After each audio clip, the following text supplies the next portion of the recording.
Good day, I'm Twyla Whelan, and this is your JIS News for Thursday, January 9, 2025. The Ministry of Health and Wellness has confirmed that no cases of human metapneumovirus (HMPV) have been detected in Jamaica. According to the Caribbean Public Health Agency, the current risk of HMPV to the Caribbean region is low but could increase over time.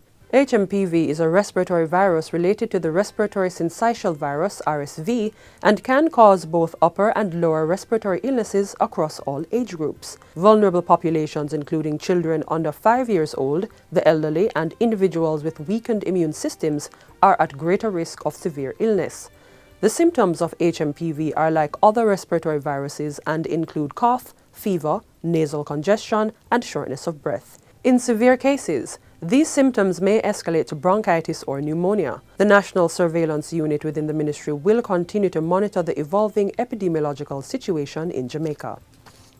Still on the health front, Chief Medical Officer CMO Dr. Jacqueline Visesa-McKenzie has reported an increase in respiratory illnesses in Jamaica, a trend typical for this time of year. However, the current rise remains below the alert or epidemic threshold.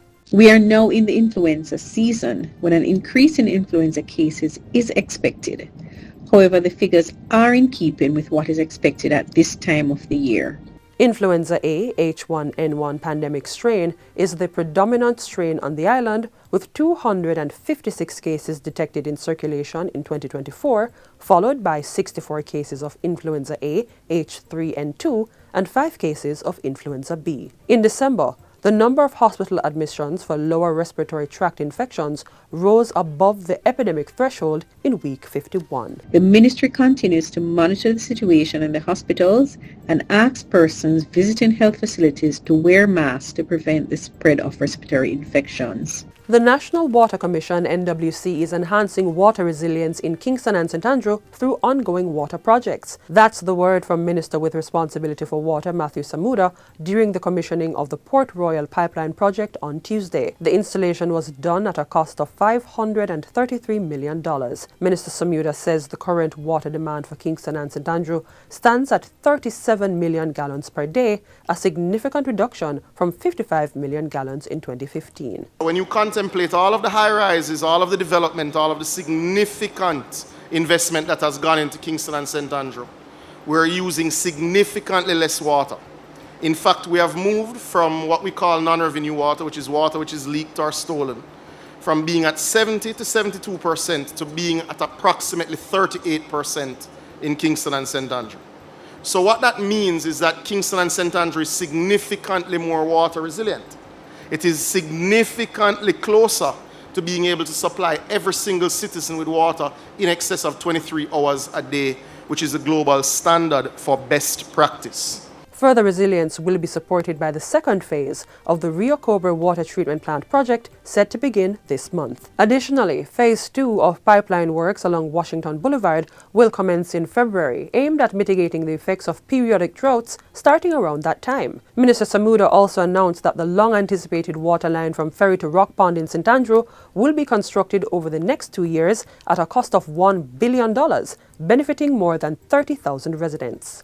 In other news, sugarcane farmers now have the opportunity to adopt best practices for a sustainable industry with the launch of the Sugar Industry Authority Training Institute. This new initiative, developed by the Sugar Industry Authority in collaboration with the Ministry of Agriculture, aims to revitalize the sugar sector by enhancing productivity and efficiency. At the recent launch ceremony in Manchester, Agriculture Minister Floyd Green endorsed the institute, highlighting its pivotal role in revitalizing the sugar industry's viability and fostering sustainable growth. Through this institute, our farmers will be exposed to international best practices in sugar processing and cane production. We will foster and facilitate research to ensure that we're introducing sustainable tactics, crop improvement, and technological advancements in our sugar processing. The institute will focus on increasing productivity to maximize profitability for both farmers and manufacturers. Training will begin this month with online sessions, and face-to-face classes are to follow. The farmers need it. The manufacturers need it.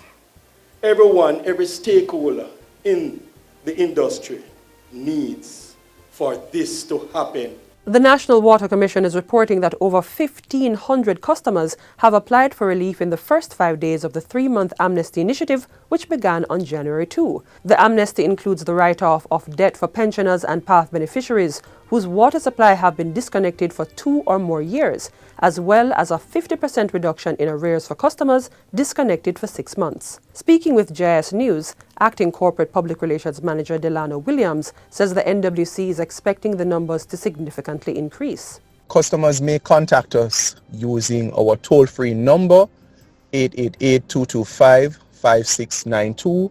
They may also opt to use our web chat to submit requests via our website or to visit any of our locations in any of our parishes across the island. Mr. Williams says the amnesty will bring great value to its customers who are experiencing hardship, those seeking to clear their bills, and others who wish to become current with the Water Commission. The amnesty ends on March 31. And finally, the 4th phase of the single-use plastics ban, which began on July 1, 2024, takes effect today, January 9. As of now, plastic food containers are officially prohibited for distribution and use. However, Clause 2 of the Trade, that is, Plastic Packaging Materials Amendment Order 2024, provides an exemption for importers who ordered or purchased consignments prior to the cutoff date. Later this year, the ban will expand to include personal care and cosmetic products containing intentionally added plastic microbeads or microplastics starting July 1, 2025. This timeline ensures ample opportunity for thorough consultation and sensitization among private sector stakeholders and regulatory authorities, fostering a smooth transition to the new measures. And that's it for JIS News Today. I'm Twyla Whelan. Thanks for watching.